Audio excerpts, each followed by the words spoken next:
আসসালামু আলাইকুম। সবাইকে সুস্বাগতম জানাচ্ছি আবারও আমাদের গণিত ক্লাসে। নবম এবং দশম শ্রেণী, বিশেষ করে এসএসসি প্রস্তুতি বা এসএসসি পরীক্ষার্থী যারা, তাদের জন্য অতীব গুরুত্বপূর্ণ বিষয় গণিত। এই গণিত ক্লাসে স্বাগতম জানাচ্ছি। আমাদের দশম শ্রেণী এসএসসি পরীক্ষার্থী যারা শিক্ষার্থী রয়েছে, তাদের জন্য অতীব গুরুত্বপূর্ণ অঙ্কটি নিয়ে আমি তোমার হাজির হয়েছি। x minus a divided b plus x minus b divided a plus x minus 3a minus 3b plus divided a plus b equal 0 অর্থাৎ এক চলক বিশিষ্ট সমীকরণের সমাধান আমরা করব।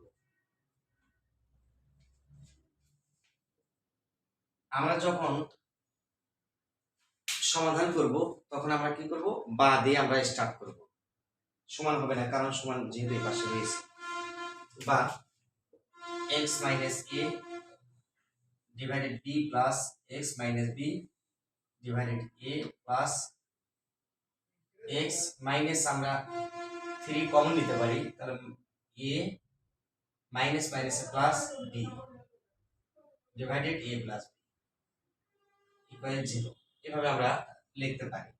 বা x minus a divided b plus x minus b divided a plus আমরা এভাবে লিখতে পারি x এর নিচে a plus b minus 3a plus b divided a plus b, এভাবে আমরা লিখতে পারি ইকুয়াল 0। বা তাহলে আমরা কি করতে পারি, a প্লাস b কেটে দিতে পারি।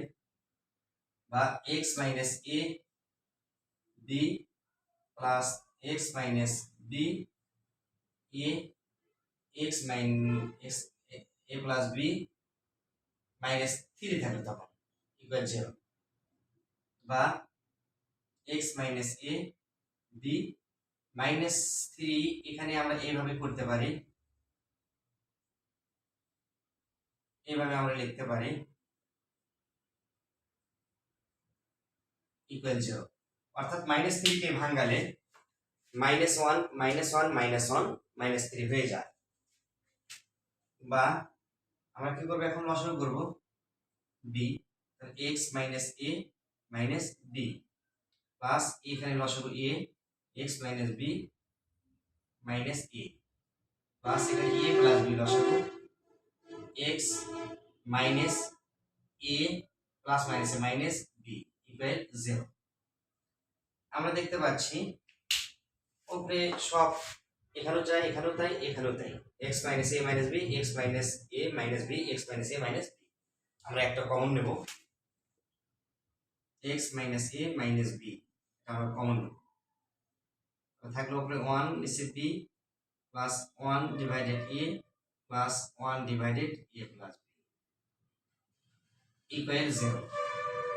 বা x minus a minus b equal 0 1 divided b plus 1 divided a plus 1 divided a plus b not equal 0। এখানে সুন্দর একটু বোঝার বিষয় রয়েছে আমাদের।